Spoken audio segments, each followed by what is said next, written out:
Now, it's been a long time coming, almost 2 years, but from today, most of Australia, with the exception of Western Australia, will open its borders to vaccinated international tourists. 9 million foreign visitors visited Australia each year prior to COVID, but the country closed its borders in March 2020, crippling the tourism industry. From Sydney, Phil Mercer reports.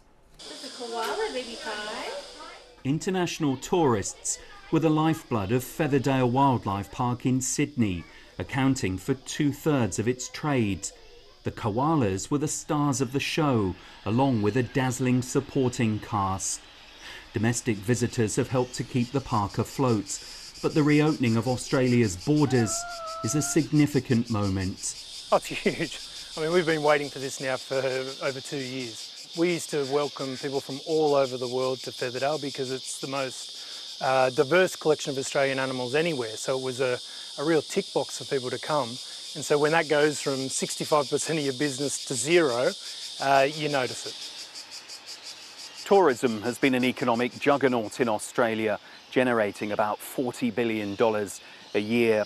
But here in the Blue Mountains and in other parts of the country, many businesses haven't been able to survive the pandemic, while others have managed to just about hold on. So the opening of Australia's international borders feels like a new beginning. But while there's optimism about the future, in the tourist town of Leura, there's also a wariness about expecting too much too soon.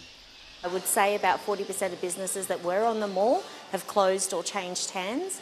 It's not going to be a magic recovery. It's a scary time. You don't want to go to a foreign country and get stuck. So maybe it'll be quite a slow start, but hopefully it'll build up and people will feel safe coming to our beautiful country again. Forest fires devastated parts of the World Heritage Blue Mountains before COVID struck.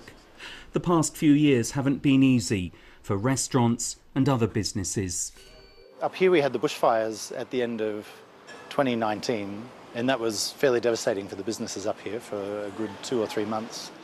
2 months later to have the pandemic start up, it was very nerve-wracking, and everybody was on tenterhooks, I suppose. But now there is a growing sense that maybe the worst of the pandemic is over. The fact that we can really just start welcoming people back is going to do a lot just for our morale. I think it's going to be really good for everyone.